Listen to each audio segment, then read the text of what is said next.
The desert breathed fire that afternoon. Heat rose from the cracked earth in visible waves, distorting the horizon into a trembling mirage of false promises. Margaret's cracked lips bled when she spoke, so she had stopped speaking altogether. The child strapped to her chest with torn fabric had fallen silent too, as if understanding that sound itself was dangerous in this vast emptiness. Only their labored breathing marked their existence against the indifferent landscape. 3 days since they'd fled the Silver Ridge work camp. 3 days of stealing through arroyos by moonlight and hiding beneath shallow overhangs when the sun ruled the sky. Margaret's prison-issued boots had split at the seams, her feet now wrapped in strips torn from her already insufficient petticoat. The Apache child, a girl no more than a year old, had been nothing but a bundle passed to her in darkness by a dying woman whose name Margaret never learned. "Take her north," the Apache woman had whispered through bloodied teeth. "Away from the soldiers, away from the camp. They will kill her here." And so Margaret ran, though she had nowhere to run. Her own sentence, 5 years for a theft she didn't commit, seemed insignificant compared to the death sentence hanging over the child's dark head simply for being born. Apache in a land that no longer welcomed her people. The sun began its slow descent behind distant mountains, painting the desert in cruel gold. Margaret stumbled, her vision swimming with exhaustion and thirst. The canteen, stolen from a sleeping guard, had emptied that morning. She fought the urge to lie down, knowing the cool sand would be a deathbed for them both. "Just a little farther," she whispered to the child, who stared up at her with eyes too old for her infant face. "We'll find water soon." It was a lie, but lies were all she had left to give. The child's small hand reached up, touching Margaret's sunburnt cheek with unexpected gentleness. The simple gesture nearly broke her. Margaret had never been a mother, had never wanted to be, yet here she was, responsible for this fragile life. A life the world had already decided was worthless. As twilight softened the brutal landscape, Margaret spotted a thin curl of smoke rising against the darkening sky. Smoke meant fire. Fire meant people. People meant danger. People might also mean water. She hesitated, weighing certain death against possible capture. The baby whimpered, her first sound in hours, deciding for them both. The small cabin sat alone, in a shallow valley, weathered wood the same color as the surrounding earth. A single window glowed with lamplight. No horses visible. No sounds except the gentle tap of a hammer, rhythmic as a heartbeat. Margaret crouched behind a boulder, studying the dwelling. Not a military outpost, not a ranch house, just a structure that looked as though it had grown from the desert floor itself. The hammering stopped. A man emerged from the cabin, tall and broad-shouldered, his face obscured by a thick beard. He carried a wooden chair out to the porch, setting it beside another identical chair already there. Then he returned inside. Margaret watched, her heart thundering against the baby's small body. The man appeared again with a bucket, walking to a well she hadn't noticed before. The sound of water being drawn up from the earth made her mouth flood with desperate saliva. She should wait until he slept, should creep to the well in darkness, should avoid any human contact. The baby made a soft, plaintive sound. The man at the well froze, then slowly turned toward their hiding place. Margaret knew she was hidden, knew he couldn't see them in the gathering darkness. Yet his eyes seemed to find her instantly, looking directly at the boulder that concealed them. He set the bucket down, walked back to his porch, and sat in one of the wooden chairs, facing outward, waiting. Minutes passed. The baby squirmed against Margaret's chest, sensing her fear. The man didn't move, didn't call out, just sat, patient as the desert itself. Finally, Margaret stood on trembling legs. If he meant to shoot, better to face it standing than die cowering behind a rock. She stepped into the open, the baby clutched protectively against her. The man remained seated. As she drew closer, she could see his weathered face in the last light of daylight and sun-darkened, with eyes the color of faded denim. A jagged scar ran from his left temple to his jaw. His clothes were simple, dusty. Carpenter's hands, calloused and strong, rested on his knees. "We need water," Margaret said, her voice a painful rasp. The man didn't respond, didn't nod, didn't smile or frown. He simply stood, walked to the bucket he'd drawn from the well, and brought it to the edge of the porch. Then he stepped back, giving her space. Margaret approached cautiously, like a wounded animal. When she reached the porch, she sank to her knees before the bucket. With one hand supporting the baby, she used the other to scoop water to her lips. The man watched without expression as she drank, then carefully wet the baby's parched lips. When they had both drunk their fill, Margaret looked up at him, expecting questions, demands, threats. Instead, he turned and walked back into his cabin, leaving the door open behind him. Light spilled out onto the porch, illuminating a third chair smaller than the others that had been sitting in shadow. A child's chair. Chapter 2. Timber and truss stone arrived with cold clarity, painting the cabin's rough-hewn walls in pale gold. Margaret woke with a start, the unfamiliar softness beneath her momentarily frightening. The baby stirred against her chest, small fingers clutching at Margaret's threadbare shirt. They lay on a pallet of blankets near the cabin's stone hearth, where embers still glowed from last night's fire. The carpenter was already awake, or perhaps he'd never slept. He sat at a table of his own making, whittling a small piece of pine. With methodical precision, his eyes flicked toward her when she moved, then returned to his work. 3 days had passed since they'd arrived. 3 days of silence broken only by the baby's occasional cries and the constant rhythm of the carpenter's tools. He had offered food, water, shelter, all without words. Margaret had accepted with equal silence, too exhausted and weary to question this strange mercy. Now, in the revealing light of morning, she studied him properly. 40 years perhaps, though the sun had aged his skin beyond its years. His beard contained more silver than his age warranted. The scar that cut across his face seemed to pull his left eye slightly downward, giving him a perpetually sorrowful, while expression. His hands moved with graceful precision despite their size and roughness. "Thank you," Margaret said, her voice still raw from days in the desert. The words hung in the air, neither acknowledged nor rejected. The carpenter continued his work, transforming the pine scrap into something with purpose. Only when the baby began to fuss did he pause, rising to retrieve a small pot of warmed goat's milk from the woods. He placed it on the table alongside a clean cloth, then returned to his chair. Margaret understood the unspoken instruction. She rose, legs still weak, and carried the child to the table. The baby drank greedily from the cloth dipped in milk, her dark eyes never leaving the carpenter's face. Outside, the desert day was building toward unbearable heat, but inside, the cabin remained cool. Margaret noted the ingenious construction: thick walls, carefully positioned windows, a design born of necessity and skill. Like everything else about this man, his home spoke of careful thought expressed through creation rather than words. On the wall hung a single photograph, yellowed and faded, a woman with kind eyes, a small boy. The carpenter, younger, unsmiling, even then unscarred. Margaret looked away quickly when she realized he was watching her. "They're looking for us," she said finally, needing to break the silence that pressed against her like a physical weight. "The camp guards, they'll have sent riders out by now."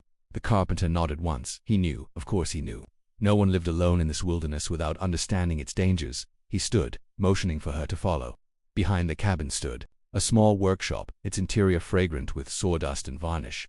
Tools hung in perfect order on the walls. Half-finished furniture pieces waited patiently for completion. He moved to a trapdoor in the floor, lifting it to reveal a small cellar below, a hiding place. Margaret felt cold fear and grudging gratitude war within her chest. This stranger had already risked too much by taking them in. Why would he offer more? The baby made a soft cooing sound, reaching toward a mobile of wooden stars hanging above a workbench. The carpenter noticed, his expression unchanging save for a slight softening around his eyes. He reached up, set the stars spinning with one finger. The child's delighted gurgle seemed to fill the dusty workshop with unexpected light.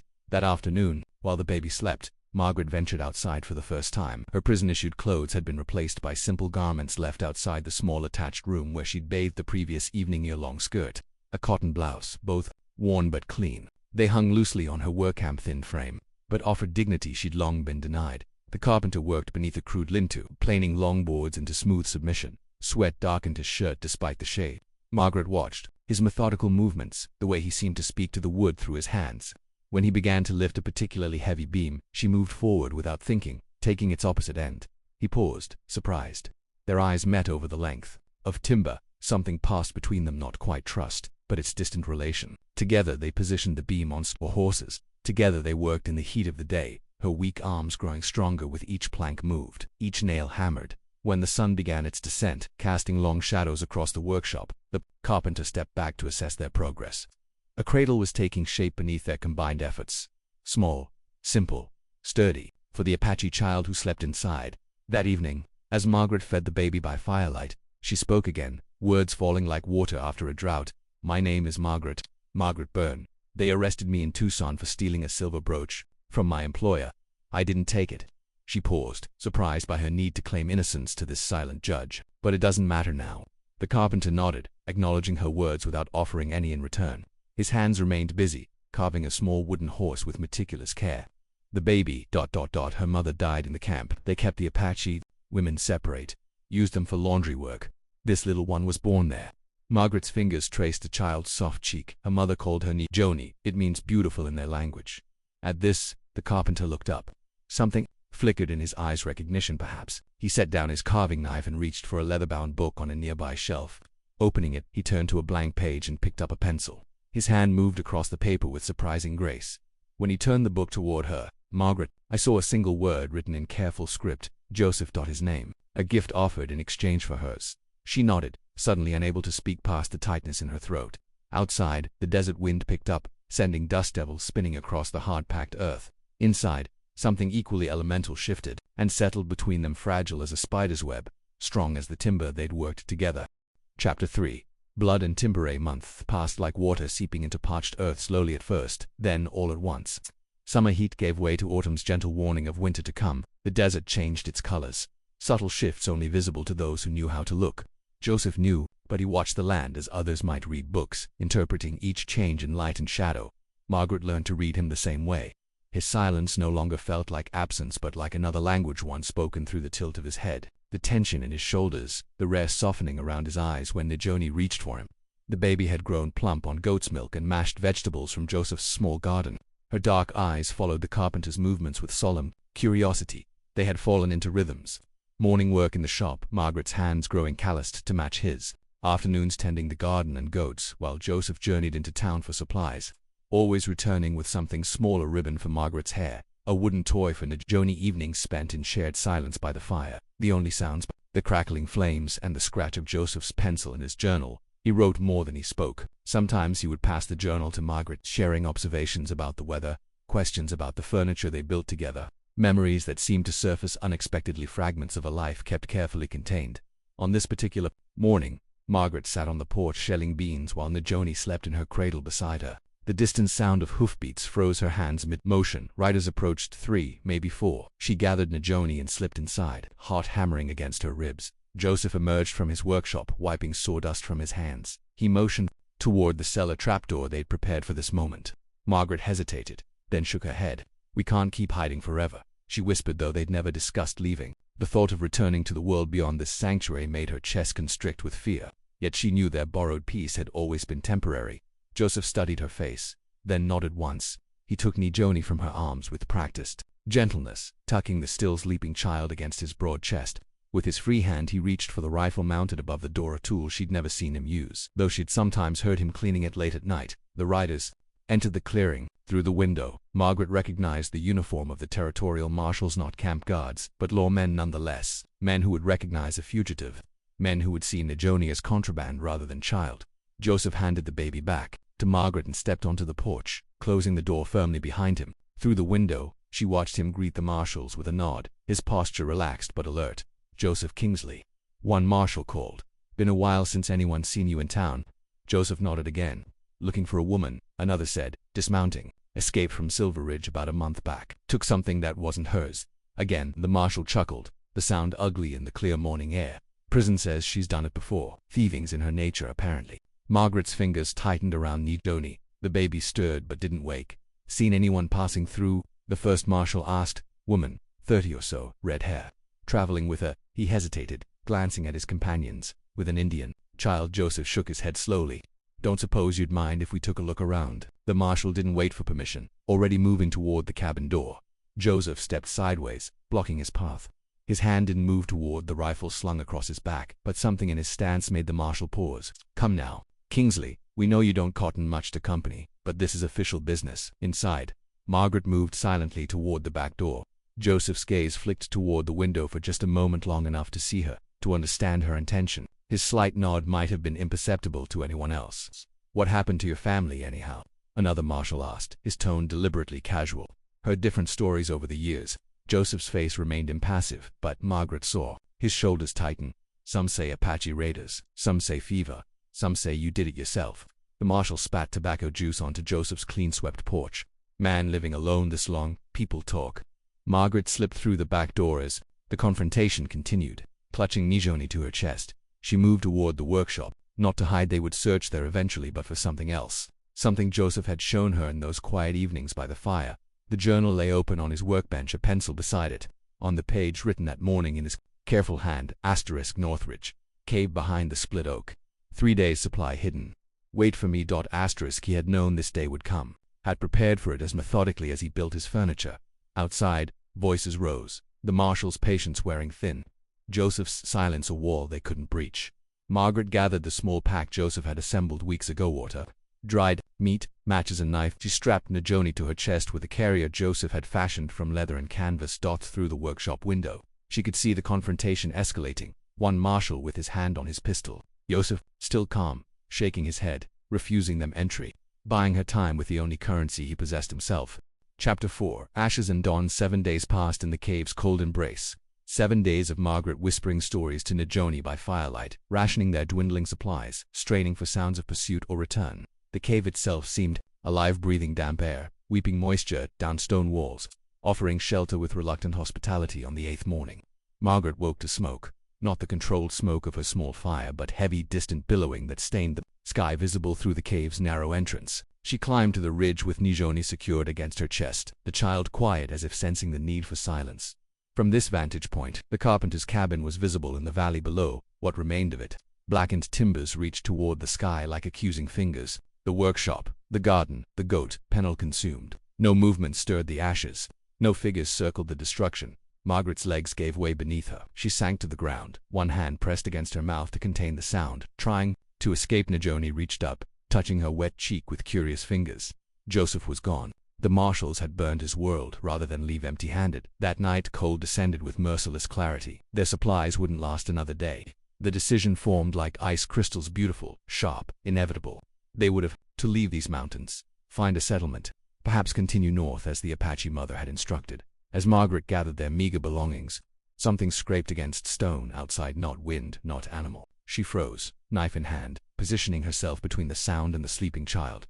A shadow filled the cave entrance. A familiar shadow. Joseph stood silhouetted against the starlit sky, his frame unmistakable even in darkness. His clothes were torn, his beard singed, dried blood crusted along his hairline, but he stood straight, eyes finding hers in the gloom. "You came back," Margaret whispered, the knife falling from her trembling fingers. Joseph nodded once. He limped forward, sinking to his knees beside Najoni's sleeping form. His calloused finger traced the child's cheek with a gentleness that made Margaret's throat tighten. "The marshals?" she asked. Joseph reached for the small slate he carried in his pocket, a recent addition to their silent conversations. In the dim firelight he wrote, "Gone, searching north, your home, ... The word caught in her throat. "Just wood," he wrote, then hesitated before adding, "Home is here now." Margaret's vision blurred. "What do we do?" Joseph brushed ash from his sleeve, considering. He wrote slowly, "My brother, Oregon Territory, sawmill, room for a carpenter, ... and a thief." Margaret's laugh was brittle, and an Apache child.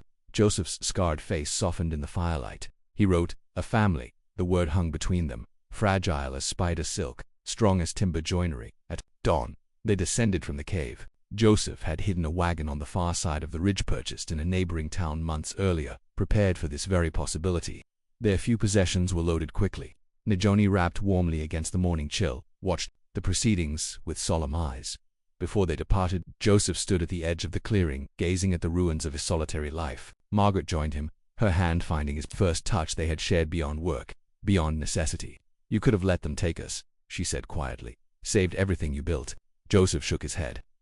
From his pocket, he withdrew the photograph Margaret had seen on his wall, the woman with kind eyes, the small boy, himself unscarred. He turned it over. On the back, faded pencil marks. "What we protect matters more than what we build." As they climbed onto the wagon, the rising sun painted the desert gold. Behind them, the mountain stood sentinel over the ashes of one life. Before them stretched an unfamiliar road. Joseph took the reins in his scarred hands, Margaret beside him with Najoni secure in her arms. No words passed between them as the wagon lurched forward. None were needed. The desert wind carried away the last traces of smoke, leaving only the creak of wheels, the steady rhythm of hoofbeats, and the quiet breathing of three souls bound by choice rather than blood. In the distance, Oregon wetted up, the place none of them had seen but all could imagine, a place where a carpenter, a wrongly accused thief, and an Apache child might, against all odds, become something the harsh world had tried to deny them, a family.